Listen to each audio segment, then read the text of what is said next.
अहमदाबाद में आपने कोई चीज परचेज करी थी और आप उसको लेकर दिल्ली आ गए, दिल्ली में आपको पता चला कि उसमें डिफेक्ट है, तो क्या आप उसे दिल्ली में चेंज कर सकते हो या नहीं कर सकते हो? नहीं कर सकते सर, अगर ज़ारा का ब्रांड होगा तो ही कर सकते हैं मे बी। तो ज़ारा, ज़ारा तो आजकल हर जगह अवेलेबल है, वही तो मैं बोल रहा हूँ, और दिल्ली जैसी जगह में तो अवेलेबल ही है। हाँ, तो मे भी हो सकता है सर। मे भी नहीं, तब हो जाएगा, ठीक है। क्यों? क्योंकि आपने उसे ज़ारा के शोरूम से ही लिया था। उनका बस ये होता हाँ। है कि क्या कहते हैं, आप ऑल इंडिया कहीं पे भी उसे एक्सचेंज कर सकते हो, कुछ भी डिफेक्ट आए, ठीक है। यही होता है मेनली।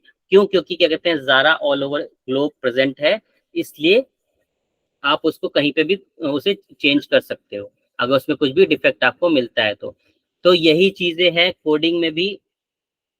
कोडिंग में क्या है, कोडिंग सेम जैसे आपने क्या कहते हैं कोई कपड़े लिए, ठीक है, वैसे ही कोडिंग भी है। कोडिंग क्यों यूज की जाती है?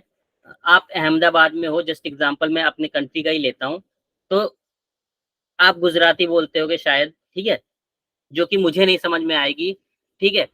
क्यों? क्योंकि क्या कहते हैं, अगर मैं यूपी से हूँ या मैं बिहार से हूँ तो मैं भोजपुरी बोलूंगा, मैं हिंदी बोलूंगा, और अगर आप क्या कहते हैं गुजराती बोलोगे तो there is no conversation possible between both of us, okay. तो हाँ सर। इसको हार्मोनाइज करने के लिए हमने क्या किया है, एक लैंग्वेज डिसाइड करी है, इंग्लिश, ठीक है। प्रोफेशनल लैंग्वेज इज इंग्लिश, ठीक है, दैट इज वाइडली एक्सेप्टेड, ठीक है। So that we can cross the barrier of language, we can cross the barrier of Gujarati language, we can cross the barrier of Bhojpuri language or Hindi language, because you also understand English and I also able to speak English. Same way, what is coding? Coding is that is the thing कि वो क्या करता है, coding is the thing जो कि क्या कहते हैं वाइडली एक्सेप्टेड है।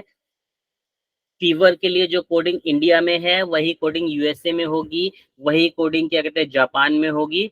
That's why to maintain, because जैसा हम बोलते हैं कि क्या कहते हैं भाई डब्ल्यू एच ओ के अंडर में ये प्रोग्राम चल रहा है, तो जैसे अपना इंडिया समझ लो, ठीक है, इंडिया के अंदर 36 क्या कहते हैं 36 या 37 स्टेट्स हैं, ठीक है।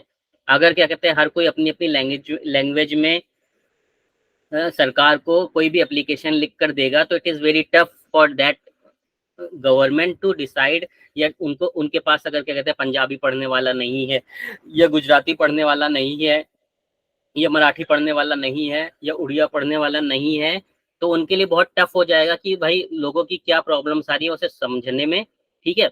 तो इसीलिए वो क्या करते हैं, उन्होंने बोला हुआ है कि हमारी ग्लोबल जो नेशनल लैंग्वेज है वो हिंदी है, इधर आप हिंदी में लिख के दे दीजिए, तो वहां पे आपको गवर्नमेंट के अंदर पढ़ने वाले लोग मिल जाएंगे। या आप जो प्रोफेशनल लैंग्वेज है इंग्लिश बोल रहे हैं, तो आप इंग्लिश में लिख के दे दीजिए, तब भी आपको मिल जाएंगे, ठीक है। तो सेम वे जो मैंने बोला कि अगर आप फीवर कोड कर रहे हो इंडिया में, और वो हम डब्ल्यू एच ओ को अगर हमें वो रिपोर्ट भेजनी है, तो डब्ल्यू एच ओ का हेडक्वार्टर शायद यूएसए में होगा, ठीक है। तो उनके पास भी फीवर के लिए सेम कोडिंग होगी, ठीक है,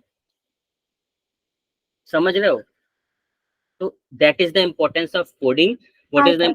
what is the importance of coding? To harmonise the events all over the globe, harmony बनाए रखने के लिए, ठीक है। ऐसा क्यों? क्योंकि क्या कहते हैं, जैसे मैंने बताया कि डब्ल्यू एच ओ के अंदर भी बहुत सारी कंट्रीज आती हैं, ऑलमोस्ट 180 कंट्रीज हैं जो डब्ल्यू एच ओ अप्रूव्ड हैं, ठीक है, जो डब्ल्यू एच ओ को रिपोर्ट करती हैं। अब ये जरूरी तो नहीं कि सब कोई इंग्लिश में ही रिपोर्ट करता हो। जैसे चाइना है, चाइना ने आज तक क्या कहते हैं इंग्लिश को एक्सेप्ट ही नहीं किया है। अब वहां पे अगर कोई एमबीबीएस करने जाता है तो 2 साल पहले चाइनीज पढ़ता है, ठीक है। अगर आप थाईलैंड में जाओगे तो वहां पे आपको थाई पढ़नी पड़ेगी 2 साल, ठीक है। ऐसे जापान में जाओगे तो आपको जापानीज पढ़नी पड़ेगी 2 साल। क्यों? क्योंकि दीज आर, उनके वहां तो उनके सोशल मीडिया भी ग्लोबली वाला नहीं है, उनके वहां तो उनके खुद के सोशल मीडिया हैं, because they promote their own things, ठीक है। वो वहां की वो कंट्री अपने प्रोडक्ट्स को ही ज्यादा प्रमोट करती है, इसीलिए बोलती है जो बाहर से लोग आ रहे हैं हम उनको इंग्लिश में एमबीबीएस नहीं कराएंगे, हम उनको चाइनीज में ही एमबीबीएस कराएंगे। एंड फॉर दैट 5 साल की जगह वो 6.5 साल लेते हैं, 7 साल लेते हैं।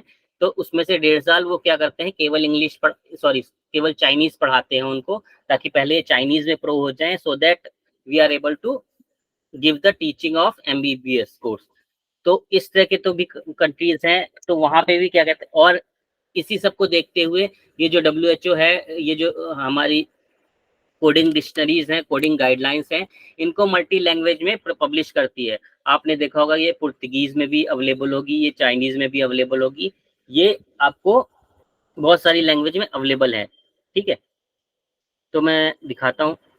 जब हमने कोई चीज कोड नहीं करी है तो ऐसे दिखती है एकदम हैफाजार्ड मैनर में, जिसमें आप क्या कहते हैं कोई चीज नहीं ढूंढ सकते, कुछ नहीं कर सकते। ये जो शॉप है, इस शॉप में अगर आपको कुछ बोला जाए कि आप ये चीज XYZ चीज ढूंढो, ठीक है, आप नहीं ढूंढ पाओगे। क्यों? क्योंकि यहाँ पर सारा सामान फैला पड़ा हुआ है।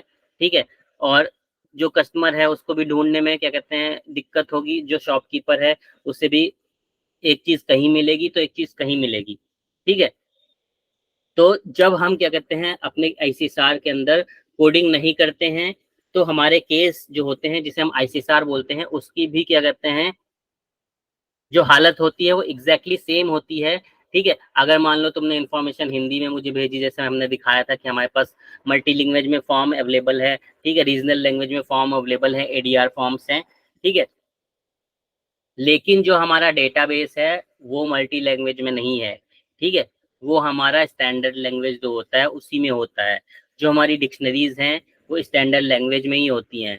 ठीक है, तो जब हमने कोडिंग नहीं करी है तो हमारी क्या कहते हैं जो इंफॉर्मेशन है वो इस शॉप की तरह से है, जैसे इसमें सामान बिखरा पड़ा है वैसे ही हमारी जो इंफॉर्मेशन है बस पड़ी हुई है, वो हमें समझ में नहीं आ रही है। ठीक है, लेकिन अगर वो कोडेड हो जाएंगी प्रॉपरली तो वो हमें कैसी नजर आएंगी, वो कुछ ऐसी नजर आएंगी। ठीक है, अभी आप समझे कोडिंग का इंपॉर्टेंस क्या है। जब तक हाँ आपने सर। चीजें कोड नहीं करी थी, कुछ नहीं करा था, तो एकदम जैसे दुकान में सामान फैला पड़ा है वैसा ही रहेगा। लेकिन जैसे ही आप उसे कोड करोगे तो सारी चीज सिंक्रोनाइज वे में आ जाएगी, कौन सी चीज कहाँ होनी चाहिए वो सबको पता रहेगी कि ये चीज यहीं पे मिलेगी। ठीक है, वहां से जाके पिक कर लो। तो that's how coding is also important, like I have shown you in this example, कि जैसे हैफाजार्ड मैनर में क्या कहते हैं शॉप के अंदर ये चीजें पड़ी हुई थी, वैसे ही हमारा केस समझ लो। अगर हम उसे कोडिंग नहीं करेंगे प्रॉपरली तो हम उसे आगे तो भेज देंगे, लेकिन आगे वाला बंदा समझ ही नहीं पाएगा, क्योंकि हमने उसे कोड नहीं किया, उसे स्टैंडर्ड जो डिक्शनरीज है वो फॉलो ही नहीं करी है हमने। ठीक है, अगर हम हिंदी में, तुमने ही कोई चीज इन्फॉर्मेशन हिंदी में गुजराती में लिख के दी तो मुझे क्या समझ में आएगा। ठीक है, मुझे कैसे गुजराती समझ में आएगी, मैं कैसे गुजराती चीज पढ़ सकता हूँ। ठीक है, तो वो मेरे लिए बहुत टफ हो जाएगा। सेम वे ऐसा ही है कि अगर हम कोई इन्फॉर्मेशन आगे भेज रहे हैं रेगुलेटरी अथॉरिटीज को, और अगर हम USA की रेगुलेटरी अथॉरिटी को हिंदी में लेटर लिख के देंगे तो might be possible they are not able to understand. तो that's why there are so many dictionaries, जिसे हम क्या कहते हैं मेडिकल डिक्शनरीज बोलते हैं, उनके अंदर सेवरल कोड्स अवेलेबल हैं, और उन कोड्स की बेसिस पे ही हम क्या कहते हैं चीजों को कोड करते हैं, अपनी इंफॉर्मेशन को कोड करते हैं, मेनली ड्रग को एंड इवेंट को कोड करते हैं। ठीक है, कि भले हमें रिपोर्टर की इंफॉर्मेशन ना पता चले, एक बार पेशेंट की इंफॉर्मेशन ना पता चले, लेकिन हमें ये पता चल जाए कि भाई ये ड्रग थी और इससे ये ADR हुआ था, तो हम कुछ कर सकते हैं। ठीक है, एटलीस्ट हम वो चीज आगे अपनी मॉनिटरिंग में रख सकते हैं। तो जो ये क्या कहते हैं हमारी कोडिंग होती है वो मेनली इवेंट्स के लिए और ड्रग के लिए कोडिंग होती है। तो PV के अंदर जो कोडिंग अवेलेबल है, या जो डिक्शनरीज अवेलेबल है फॉर कोडिंग, ये दो तरह की डिक्शनरीज हैं। कौन कौन सी दो तरह की हैं? वो ये दो डिक्शनरीज हैं जो मेनली फार्माकोविजिलेंस में हम यूज करते हैं। एक है द WHO ड्रग डिक्शनरी, ठीक है, और दूसरी है मेड्रा मेड्रा डिक्शनरी। मेड्रा डिक्शनरी क्या है? Medical dictionary for regulatory activities.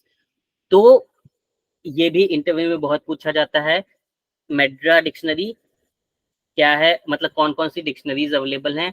तो आप बोलोगे WHO डिक्शनरी एंड मेड्रा डिक्शनरी, तो वहां पे वो मेड्रा का भी फुल फॉर्म पूछते हैं, तो आप ये भी नोट कर लो। ठीक है, कि मेड्रा डिक्शनरी